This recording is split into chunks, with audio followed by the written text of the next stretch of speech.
Bonjour, bonsoir, bandeko nyonso o balandaka Wake Up Africa Télévision, chaîne nabiso oya YouTube to créaki pona éveil à conscience africaine oyo tolobi bolamusia molimo ya bana Afrique. Ezali wabino molobeli awa patient katabana baraka à partir des États-Unis na ye ko joindre bino pour to analyser actualité surtout makambo oyo ezali koleka na este ya Congo. Bien aimé, nazali kosenga bino bo s'abonner massivement, bo souscrire massivement, bo soutenir chaîne Oyo Ekola. Ezali chaîne ya ban Afrique, toute l'Afrique. Ezali chaîne ya toute la diaspora africaine. Bana diaspora o bozali na Maroc, na Congo, na Brazzaville, na Afrique du Sud, partout en Europe, en France, en Italie, au bazali na États-Unis, au bazali na Amérique latine, au bazali na Canada. Na sengi bino bo s'abonner massivement pour tous la capable ya ko passer message na biso et puis zali chaîne na biso ceux qui bolingi bo passer message vous êtes les bienvenus ko benga biso to passer message yango. Bien aimé lelo na ye kolobe la situation ezali koleka na este ya Congo. Makambo ezali koleka na este ya Congo, d'abord na présenter ma condoléance na ngai et pas ba congolais nyonso Congo mobimba 2 345 000 km² na pesi bino ba condoléance na biso bato oto vandi koto na États-Unis pour na pasi o bozali ko vivre pour na minyoko bozali koleka na kati po ete bino bo yibi eloko te bo traverser frontière a mutute mais bozali ba victime ya kita oyo nzambe apesa bino bozwi oyo nzambe apesa na mabele na biso yango nde ezali koboma biso lelo. Soki totali ba image ozali kouta na Goma ndenge bato bakomi neti banzinzi baza na place ya kolala te, baza na place ya kovanda te, baza na place ata toilette te. Ezali pasi komona ke communauté internationale complice ya massacre ya ba Congolais ezali koloba eloko moko te. Ezali koloba eloko moko te. Mais lelo na ye spécifiquement toloba po tozali ko tracer bilan.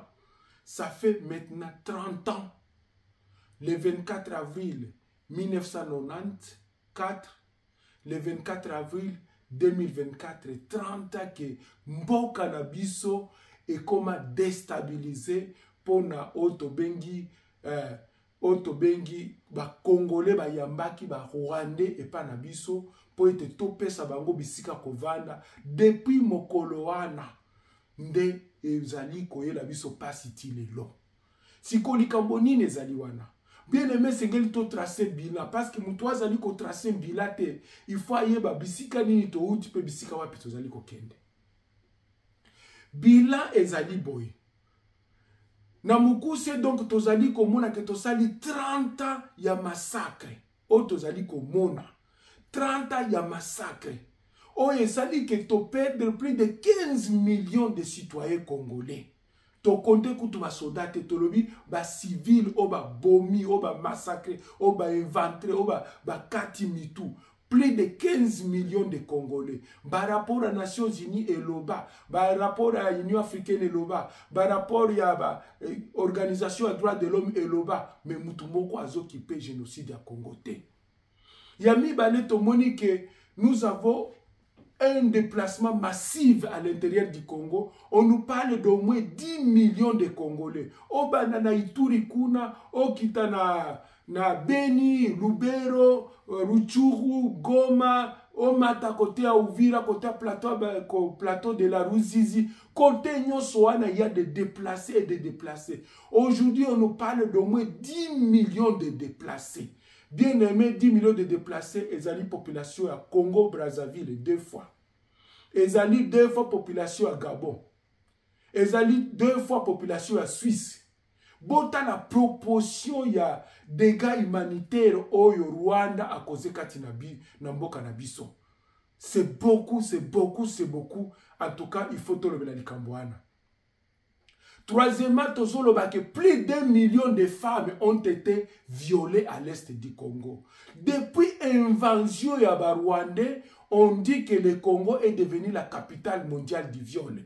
à partir na bango. Biso biloko mususu ezali, il faut tolo ba vérité, ezali na kati ya culture na biso te. Toyebi ko kata mutu machete te, toyebi ko pasola libumu ya mwasi te, toyebi ko violer basi te. Mais biloko wana depuis makambo ya Rwanda leka, aujourd'hui to sali 30 ans que ba mama na biso, ba koko na biso, ba bana na biso ya basi, ba bébé na biso, bazali violer, revioler, revioler, revioler. Et donc bango basi ba créer traumatisme moko oto koki koloba na vidéo yote. Pourtant ozo yebisa mwana la mama na ye, ozo yebisa papa la na mwana na ye, et puis bobomiye eza ba biloko oyo elekindelo oto koki kolobela te. Si ce n'est que Lucifer qui peut faire ça. Dans la place de l'autre souki. Bilan na bango souki wanate. Non seulement nous avons 15 millions de morts, plus d'1 million de femmes violées, nous avons des centaines de fausses communes. Oh balobaka, yaba Makobola, toyebi ba bomba ba officier congolais na aéroport à Kavumu, aéroport à Bukavu, na Goma, Ruchuru, côté Nyusa, des fausses communes, des fausses communes. Toti komona ba vidéo mususu bazali ko bimisa batu, ba civil ya pamba, ba mama, ba papa, ba bilenge, on les a enterrés vivants. Donc l'est du Congo est devenu un cimetière à ciel ouvert. Oh lobi ke okika kamuke boye ezali ba fausse commune, ezali ba fausse commune. Tala babila ya 30 ans ya massacre. Nano silité. Non seulement il y a des fausses communes, mais bah créer insécurité généralisée dans l'est du pays. Banda iziro ti okititi na Fizi. Donc banda iziro ozokita ese nyonso et comment miner na ba insécurité généralisée. Non seulement insécurité, oh ils ont déplacé bateau, oh ils ont détruit l'économie, au moins bateau ça la bilanga na bango, mais ils ont ajouté à cette insécurité des milices, oh to benga kaba force proxy, to ba milices créées à dessein pour déstabiliser l'est du Congo. Pourquoi? Parce que ba milices wana ils ont servi bango comme cheval de Troie, ils ont servi bango comme raison, comme motivation. Non, nous allons attaquer pour aller chercher les ADF Nalou. Nous allons chercher les ADF FDLR. Nous allons chercher les Codeco. Nous allons chercher attaquer les Red de Tabara. Nzoka bango ne va créer ba milice wana ba boaka ango na Congo. Donc au bilan il y a Rwanda na kati ya Congo pour le moment. Nous sommes en train de parler de plus de 250 groupes armés, ou ezali locaux, ou ezali duplication, ou ezali aba étranger, nyonso ba boaka na kati ya Congo. Pendant ce temps, Ouganda est stable. Pendant ce temps, Rwanda est stable. Mutu mon côté azali ko attaquer Rwanda que a déplacé ma population à Rwanda. C'est seulement au Congo où nous sommes victimes de notre hospitalité légendaire, comme le disait le fait maréchal Mobutu de res mémoire. Nous sommes victimes de notre hospitalité légendaire. Yangonde komi sibiso lelo to komi donc ba waya waya na kati ya mboka na biso. Non seulement ça, il faut qu'on bakisa que armée rwandaise na à partir ya ba moment où ba sala ba incursion kimia 1 Kimia 2, Umoja 1, Umoja 2, Sokola 1, Sokola 2, Sokola 3, je ne sais pas qui, ba combo na ba combo, ba kota ba bima, ils nous ont infiltrés jusqu'au sommet. Ba yaka 5000, ba zongi 2000. Ba ye 1500, ba zongi 800. Ba ye 3000, ba zongi 900. Mususu wana ba ke wapi, ba s'infiltrer na kati armée na biso. Voici na zolo ba bilan o ya 30 ans ya minyoko ya souffrance oto zali koleka. Non seulement que armée rwandaise est commis Wagner, autre groupe mercenaire ya Afrique centrale, mais est commis répété sikoyo que c'est est commis mercenariat o bango bazo teka ngo bazo utiliser ngo pona ko protéger ba état msusu o ezana moyete et commis kaka oluwe kaka armée ya Rwanda ba protéger yo. Vous avez vu que baza na Gabon, baza na Centrafrique, baza na Namibie, baza na mboka ebele, place nini bazali kokende basali comme Wagner o ba mercenaire ya Russie bazo sala ba protéger ba site minière ba protéger ba entreprise ba futi Rwanda azali ko encaisser ba bénéfice. Non seulement ça, mais tozali kolela pona destruction ya faune na flore na biso. Depuis le 24 avril 1994 jusqu'à aujourd'hui, to perdre parc de la Virunga, parc de Kauzi, parc nyonso o ezalaki na est, o ezalaki ba patrimoine national, ba patrimoine ya UNESCO, to perdre ba parc nyonso wana. Donc on a détruit les écosystèmes, on a détruit on a coupé tous les arbres parce que les réfugiés, il faut il faut na Rwanda, na Ouganda. Donc la forêt est déjà partie. Non seulement ça, mais détruire aussi la flore na biso, bomi, nyama, nyonso. Tous les animaux de parc, qui ont attiré le tourisme, ils ont été na Ouganda et na Rwanda. Aujourd'hui, mindele bakoma kokende na Rwanda pour voir mon rhinocéros. Mindele bakoma kokende na Ouganda pour voir mon gorille de montagne. Et pourtant, ils ont qui babilo que ça qui exclusivité ya province ya Nord na Sud Kivu. Tala bisika wapi. Tokomi lelo, mes frères amis. Donc, en conclusion, il y a parti à Liboso, Bila et Kagame, et ça dit que non seulement nous avons connu un génocide humain qui n'a pas son nom, un génocide de plus de 15 millions de populations, mais nous avons connu un génocide écologique sans précédent. Donc, atato salinini tokozwa kasusu ba okapi na wana te, tokozwa ba rhinocéros blanc te, tokozwa ba gorille de montagne te, tokozwa ba éléphant ozalaki kuna, ba otozalaki na ba lion, ba léopard, nyonso on a tout décimé. Na ba nimo oezo bakangaki vivant ba mema yango et para bango. Voici là où nous sommes arrivés, bien-aimés. Insécurité généralisée, l'économie détruite, mais au bakisi na bilawana, oyetolobi pillage systématique, il y a des ressources minières. Il faut que les ceux qui tozali kokufa, ceux qui bazali koboma bato na Congo, ezali pona pillage, ezali pona ressources minières na biso, oyo nkita nzambe apesa na mabele bana Congo, yango nde bazali kolandela. Lelo l'Ouganda se développe grâce à nos minéraux. Aujourd'hui, le Rwanda se développe grâce aux minéraux. Même si les Nations Unies, les FMI, les Lobino, les Mboka wana eza un modèle, mais on ne peut pas compter sur les modèles de développement basés sur le pillage.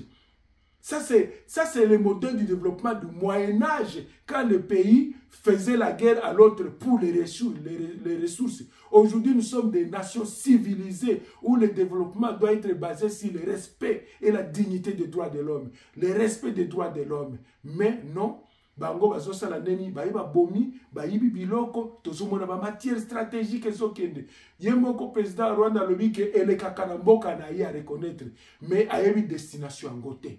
Tala bilan, il y a 30 ans, il y a souffrance. Lelo, nous sommes en train encore de souffrir, de mourir à l'est du Congo avec toute cette population déplacée. Pour Nadikambo, il y a Mabele, puis le Kambo, il y a Nkita, to richesse oyo nzambe apesa biso. Sikoyo toke na deuxième point. Deuxième point, tongi tolobela ba responsabilité. Bolimbisi. Bien aimé, il faut que la responsabilité à Makamboyo.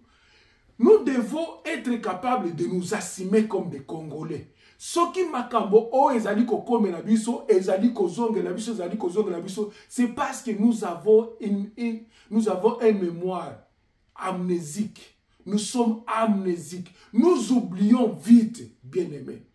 Comment est-ce que tu retrouves que Bossanake en 98, un mouvement rebelle appelé RCD Goma était né. Il était né avec qui? Il y a un makambo à responsabilité. La première responsabilité, il y a makambo, il y a crise autozali ko traverser les alibas congolais. Attends, togoki ko pointer des doigts bas voisins, togoki ko pointer des doigts occidentaux, mais les Congolais de service, les Congolais en service, les Congolais esclaves consentants, baoyo bakendaka na Rwanda ko signer ba accord lokola Corneille Nanga, lokola tomonaka ba général Ondekande, lokola tomonaka membre fondateur ya RCD Goma o bakendaka nyonso na Rwanda po papa Mudumbi bango nyonso bautaka na balekaka na Rwanda. Donc pour eux, je parle de ces Congolais encervelés, de ces Congolais des esclaves dans leur mémoire. Bango bamona que Kigali ne comme Washington ya Afrique. Donc, pour avoir un accord, pour être ministre, pour être vice-président, pour avoir une entreprise prospère en air de Congo, il faut passer par Kigali. Voici comment que Kigali est Kola et comme Makassi et comme Washington Afrique. Là où on décide qui sera au pouvoir, là où on décide qui doit partir, là où on décide qui doit mourir et là où on décide qui va vivre. Et comme Kigali. Donc, ton lobby, responsabilité à Liboso, ezali ya ba Congolais, auto lobby, ba traître, comme Corneille Nanga. Ba traître, comme ba Boniface Balamage. Ba traître, comme ba Émile Ilunga. Ba traître, comme ba Jean-Pierre Ondekane. Ba oyo ba créa RCD Goma. Ba za wapi.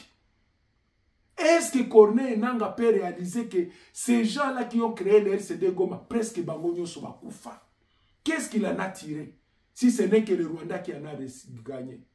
Token un mouvement, il y a AFDL, la conglomérat des aventuriers. Tous les Congolais qui étaient venus dans ce mouvement, on a Bazali Wapi. Donc, Bazali Bebele Bakufa, Bamususu Batikala na balabala. Pourquoi? Parce que les sangs des innocents que vous avez versés, Makila Wana, Ekolanda Bino, Ekolanda Bana Nabino, Ekolanda Bana Nabino, jusqu'à 1000 générations, Ekolanda Bino, Ezali ko crier liboso Nzambe, vengeance, vengeance, vengeance.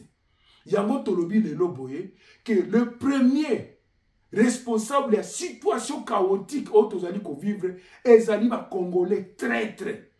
O bazali kote kamboka na bango, o bazali koba kolabo ya Kigali, ba kolabo ya ba étranger, o bazali ko pesa ba information pa Corneille Nanga, o bazali ko dénoncer tango armée na biso et avancer, balobi non reculer. Ce sont des traîtres qu'il faut dénicher et qu'il faut mettre hors d'état de nuire. Donc, si nous assumons notre responsabilité en tant que des autorités, nous sommes incapables de former notre armée, nous sommes incapables de bien payer notre militaire, nous sommes incapables d'acheter des armes, mais nous donnons l'argent aux députés, nous donnons l'argent aux sénateurs, nous donnons l'argent aux conseillers de la présidence.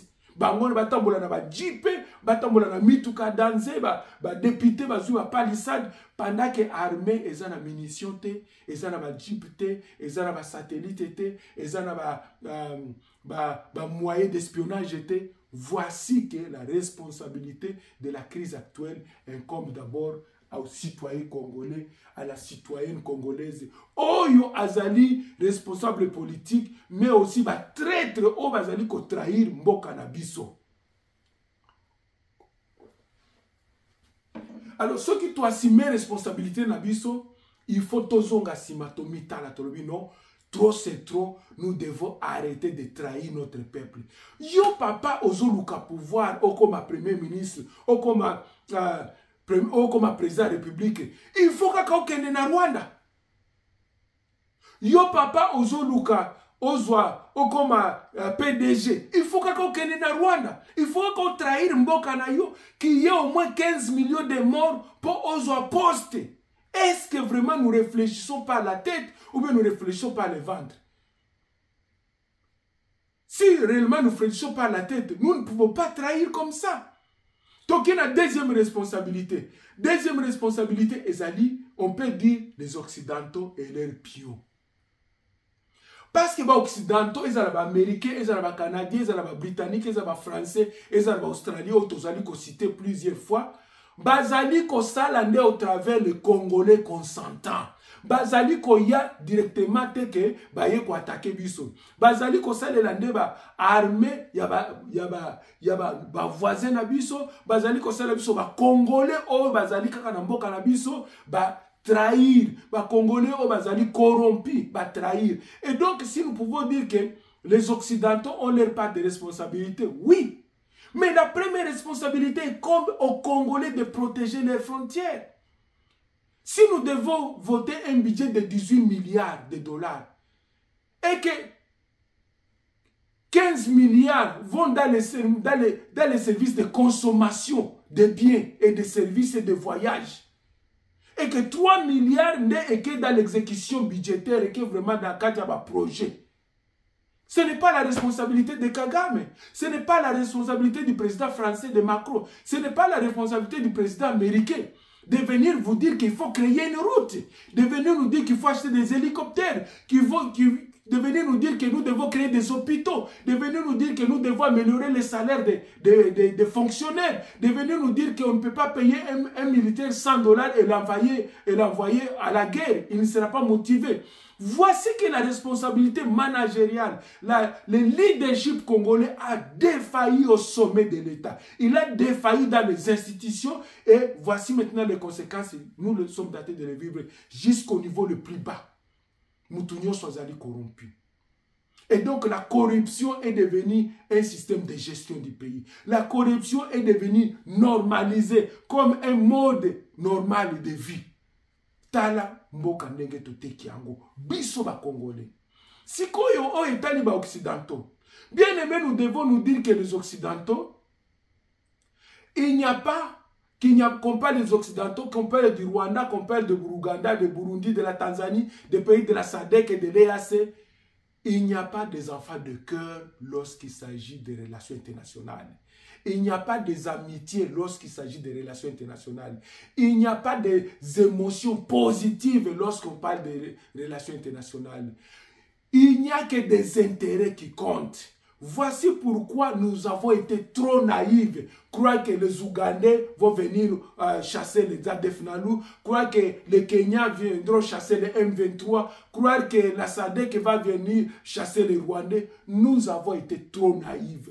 Toute personne, tout pays qui vient chez nous, il vient avec son agenda. C'est comme ça que vous avez vu les conglomérats de la MONUSCO, plus de 20 ans, avec une force de plus de 30 000 personnes. Ils n'ont même pas réussi à chasser un seul mouvement rebelle. Je dis bien sur les 250 mouvements rebelles inventoriés à l'est du Congo, même pas un seul. Pourquoi? Ils sont venus s'enrichir.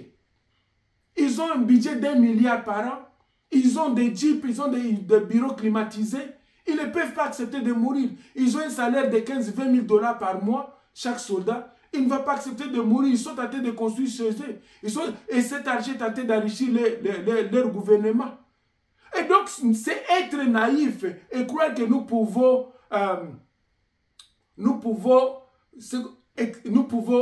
demander aux autres de venir mourir à notre place. Nous pouvons externaliser notre sécurité et la mettre entre les mains des étrangers qui viendront mourir à notre place.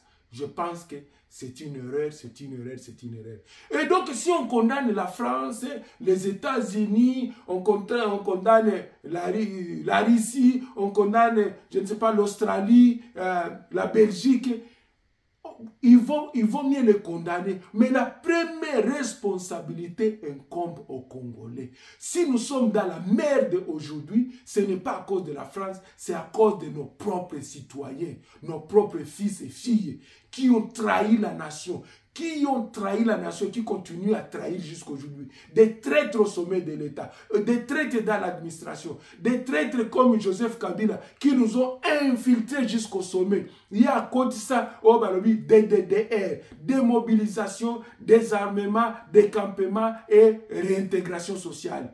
Tala makambo et la biso ba concept wana des DDR. L'autre, comme nous nous retrouvons dans notre armée avec une centaine, des dizaines de milliers de troupes étrangères. Et ça là-bas Ougandais, et ça là-bas Rwandais, je ne sais pas, de Somaliens, Ngonyo soit comment FARDC, pour nani ba mécanisme wana ba créer. Est-ce que nous allons dire que c'est George Bush? Nous allons dire que c'est Obama? Nous allons dire que c'est Joe Biden? Nous allons dire que c'est le premier ministre britannique? Nous avons cette responsabilité-là. Et maintenant, quand il s'agit de responsabilité des étrangers, les étrangers ne sont pas des enfants de cœur. Ils ne sont pas là pour nous aider. Ils viennent pour leurs propres intérêts. Est-ce que nous pouvons comprendre cela et prendre des dispositions pour que cela n'arrive? Point. Bande konangai et sengel tolamuka. Tolamuka. Na sepeli mingi komona ba marche zoli ko salema na Washington, na Bruxelles, na Paris, na Suisse, partout en tout cas ba Congolais ba lamuki na pesi bino lo sako bana mboka. O bozali ko sala pona kobundela mboka, pona kolobela mboka. O tolobi donc la voix de sans voix. O tolobi donc le plaidoyer pour la nation. O tolobi le lobbying pour la nation ke batuaye ba makambo zali koleka na mboka na biso. Nzambe apambola ba Congolais o nyonso bazali ko telema pona koloba trop c'est trop. Enough is enough. Et sengeli tola mukato mulakisa mokili ke tozali susu ba sous-peuple te. Nous sommes égaux aux Palestiniens, nous sommes égaux aux Israéliens, nous sommes égaux aux Russes, nous sommes égaux aux Ukrainiens. Et sengeli biso pe ba yeba sor ya mboka na biso. Ezali malamu bien aimé. Mes responsabilités à mounene na zongeli ezali bana mboka. Qu'est-ce que nous sommes en train de faire? Qu'est-ce que les autorités sont en train de faire pour prendre en charge, déplacer des guerres? Qu'est-ce que les autorités sont en train de faire pour nous acheter des chars de combat modernes? Babiloko en 1960 était, avions modernes, Babiloko en 1935 était la première guerre, deuxième guerre mondiale, et comme ils ont volé comme des poissons volants. Je pense que nous devons revoir toutes les structures administratives et politiques, juridiques du pays pour dire que nous devons refaire ce pays. Nous devons refaire ce pays. Et donc, responsabilité à Mindele, Obazali, Koya, ko soutenir Rwanda, ko soutenir Ouganda, ko soutenir Burundi, je ne sais pas quel pays, c'est parce qu'ils sont derrière les intérêts. Ils ne sont pas nos amis. Ils viennent protéger et chercher leurs intérêts. Point très. Ils ne viennent pas pour nous dire que bon ba Congolais, bo zabana malamu, bona boy. Nakangi ninwana. Nakangi parti wana. Si qu'on a na dernier point. Troisième point, solution. Si que solution, compte tenu à 30 ans de massacre, 30 ans de déplacés internes, 30 ans d'éventrement de femmes, 30 ans de viols sexuels, 30 ans de pillage, 30 ans de destruction massive à flore na faune, 30 ans bazuba nyama nyonso ya parki ba kombatiki ba memi pana bango, 30 ans de pillage de ressources, 30 ans de génocide humain et même génocide écologique au tozali komona na est ya Congo. Un génocide écologique. Bien aimé, tout ça la dénini. Des milices armées infinies en nombre. Tout ça la dénini. La première des choses, est sengeli ba oyo, ba nzuzi, to ba oyo, ba telemili mi beko na Congo, ba signer moratoire, loi moko moratoire kolobake. Toute personne qui va trahir la nation, toute personne qui va travailler en connivence avec l'ennemi, il sera condamné à mort. Pendaison publique. Toboyi makala 1, makala 2, makala 3. Tolobi pendaison publique. Mutuwana, il n'a plus droit à la vie. Bo saisir biloko na ye, nyonso, et puis bo pendre ye. Parce qu'il faut toujours méthode de Chine, toujours méthode de Iran, toujours méthode de Arabie Saoudite. Ba pays nyonso wana. Là-bas, tu trahis la nation. Là-bas, aux alliés traîtres, tu n'as pas le moyen de défense. Traître, sa place, c'est la mort. Ce qui ont trahi Mboka. Donc, c'est tout ça, là, système wana. Yami Balé, qu'est-ce qu'il faut faire? Il faut créer faculté, il y a science des armées.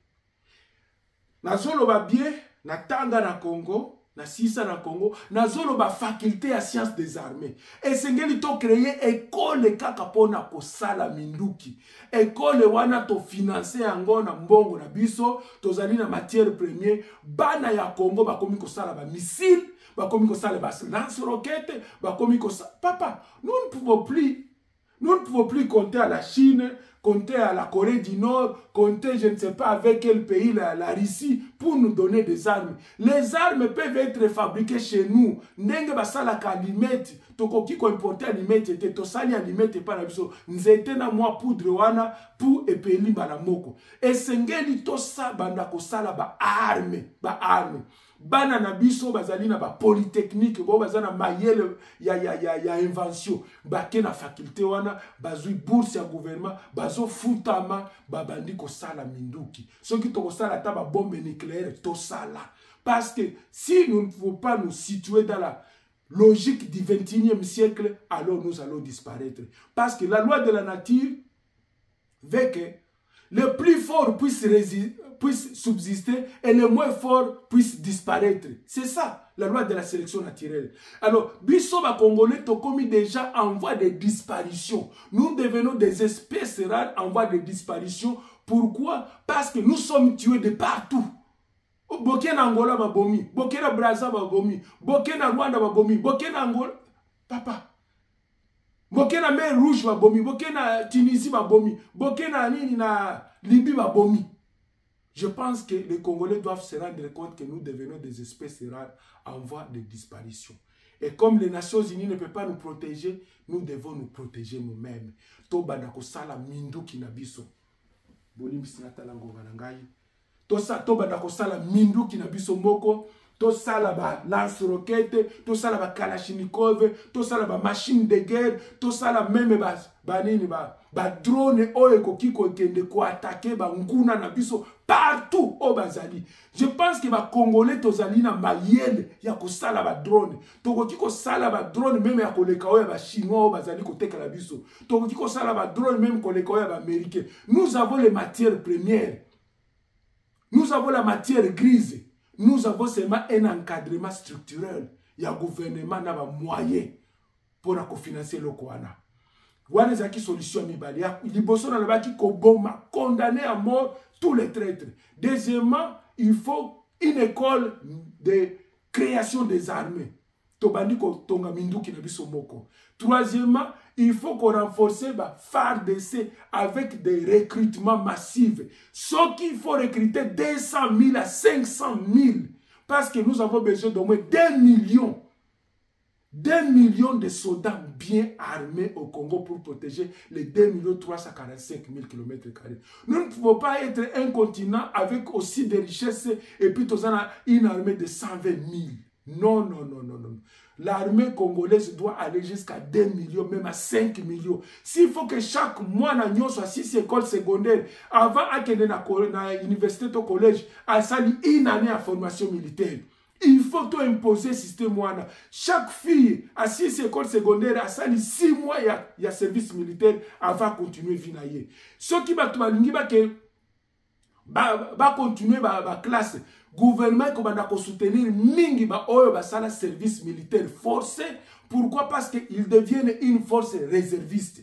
Oyo à tout moment si quelque chose bouge, balamoko ba yeko récupérer bango ba keko bundela mboka. Ya misa tout. Il faut que ça l'anime. Bien aimé, il faut qu'on kata ba salaire de la présidence jusqu'à dans les institutions. Il faut couper les salaires à plus de 60-70%. Les députés nationaux ont plus de 3 000 $. Dans la situation actuelle, les députés nationaux 3 000 $, les sénateurs 4 000 $. À la présidence, la prime va supprimer ma prime. Salaire, il y a présidence 3 000 4 000 $. Et c'est une vision comme député, comme riche. On ne s'enrichit pas en politique. En politique, on va pour servir le peuple, on va pour servir la nation. Si vous voulez être riche, il faut faire le commerce. Ici aux États-Unis, bato bazana mbongo bazana politicien et ça va commerçant. Va faire le commerce. Fongo la business na yo, obanda o konginda fort ceux qui font le business. Mais ceux qui ont continué la politique, ils ont un ministère, hein, pastorale, ok, qu'on servir le peuple. Congolais la mouka. Comment est-ce que vous allez payer un député 33 000 $, même 21 000 $, pendant que les militaires qui sont là-bas, dans la forêt, qui sont au front, on les paye 100 $. Motivation ko uta wapi. Bana na bango bakolia nini. Basi na bango bakolata nini. Bakola la wapi. Pourquoi on ne peut pas faire l'inverse? Que ba député ne bazwaka muke, ba militaire ne bazwa bele. T'as l'exemple ya Burkina Faso. T'as l'exemple ya Mali. T'as l'exemple ya Guinée Conakry. Bango nyonso bamboka wane sali ba coup d'état, ba changer la structure. Va changer ma structure. Les politiciens, ils doivent comprendre que c'est pour servir la nation. C'est le sacrifice. Et sengeli babiloko nyonso wana tralala bazopesa bango ba palissade, ba Jeep Prado, elongwa papa. Ce que vous allez koyokanga, maman, ce que vous allez koyokanga, zwa vidéo tindelango président de la République. Ayoka. On ne peut pas continuer comme ça. Il faut que l'effort de guerre soit senti d'abord au sommet de l'État. C'est là où l'effort de guerre doit commencer. Ce n'est pas au bas sommet, où à place ma maman ou bazote kabilanga, ma maman ou bazo salama tembele na kankokolo, ma maman ou bazo katabakoni, ndeba futa kampako, pendant que les riches wana, ils deviennent riches et les pauvres continuent à s'appauvrir. L'effort de guerre doit commencer d'abord au sommet de l'État. S'il faut couper tout le voyage du chef de l'État, on doit couper. Parce que Mbongo wana, il faut servir des armées sikoyo. La priorité des priorités est comme sikoyo, sécurité na armée. Sécurité na kimia. Sécurité na service à renseignement. Service de miab.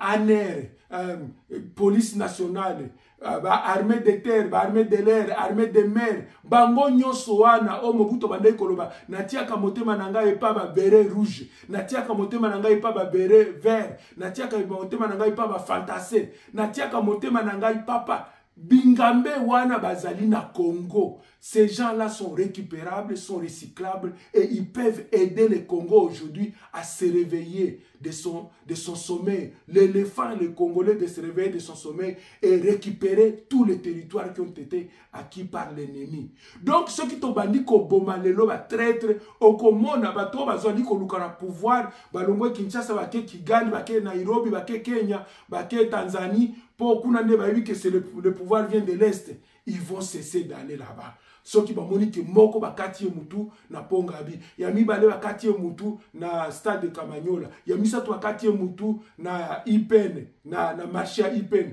Yami ne bakati mutu na Kingasani.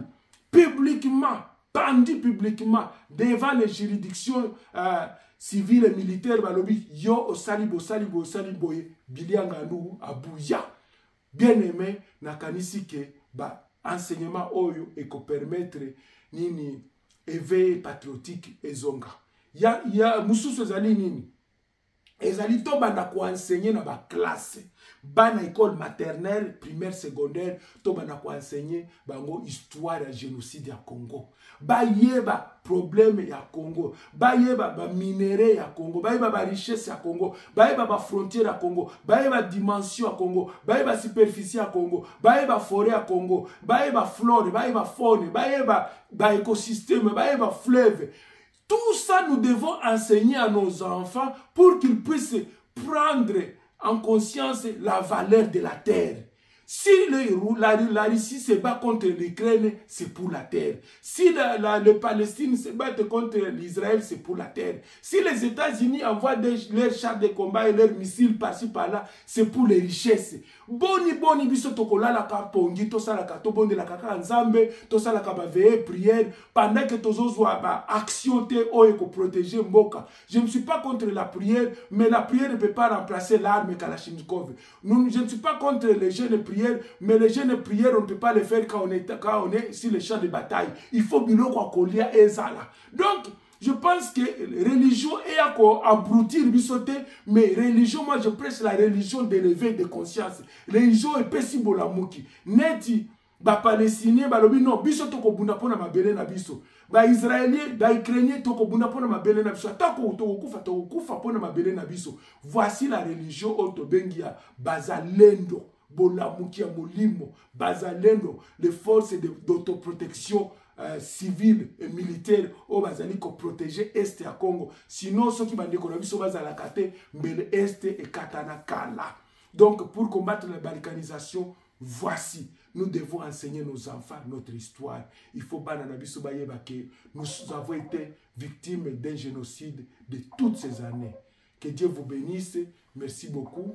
Les alliés de Konabino, patient, Katabana Baraka, abonnez-vous massivement, Nzamba Pambola Congo, Nzamba Pambola Est ya Congo, Nzamba Pambola FARDC, Nzamba Pambola Zalendo, Pambola Bamaï Maï, tous ceux-là qui sont en train de se battre pour protéger notre pays, Nzamba Pambola Bango. Merci beaucoup et à bientôt. Bye.